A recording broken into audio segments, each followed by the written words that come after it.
Hello বন্ধুরা, কেমন আছো সবাই? আশা করি সবাই অনেক বেশি ভালো আছো। কি বানানোর একটা সহজ পদ্ধতি আমি আজকে বলে দিচ্ছি। আমি ম্যাগিগুলোকে আগে সিদ্ধ করে নিই, যার জন্য এটা মোটা আর একটু স্মুথ হয়ে যায়। কিছু বুঝে পাচ্ছিলাম না, ছেলে খাচ্ছিল না। ছেলেকে আদরে আদরে বাদর বানাবো, ছেলে বড় হয়ে এইভাবে আমাকে মারবে, সপরিবারের সবাইকে মারবে।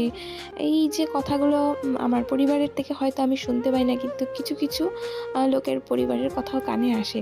তাই যে কোনো আজকাল তো মোবাইল আছে, সব জায়গাতে এইভাবে বাচ্চাদেরকে নিয়ে কষ্ট করা, কিন্তু কেউ চায় না ওদের বাচ্চারা কিন্তু বড় হয়ে এইভাবে মারধর করুক। আর শাসন পুরোপুরিটাই বন্ধ করে দেওয়া হয় না আমার মনে।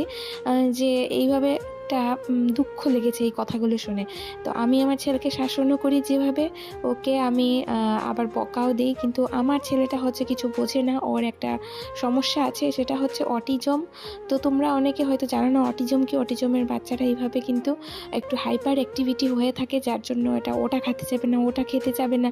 তো আমি সবটাই চেষ্টা করি, আসলে কি মা তো, তার জন্য সবটাই চেষ্টা করেছি। সন্ধেবেলা দেখো ম্যাগি করে নিয়েছি, আর বরমশাই আজকে 1 বছর পরে বলেছে ম্যাগি খাবে। তো আমি যে করে দেবো না তা তো হয় না, 1 বছর পর বলছে আমি ম্যাগি খাবো। তো 2 প্যাকেট ম্যাগি করে নিয়েছি। ছেলে অল্প একটুখানি খেয়েছে, আমি তো ওর সঙ্গে পরে আমিও পুরোটাই ফিনিশ করেছি, খেয়েছি। কিন্তু ওকে তারপর কিন্তু ফ্রাইড রাইস দেখো রান্না করেছি, সবটাই কিন্তু ভিডিওতে আনা যায় না। এভাবে করেই ওর সাথে দিন কেটে যায়, ওকে চেষ্টা করি। আর ঘুমোলে পরে এত কিউট লাগে। আমি গান করছিলাম, মা গো তুমি একবার খোকা বলে ডাকো। ব্লগটি শেষ করার আগে আবারও বলছি, তোমরা অনেক ভালো থেকো।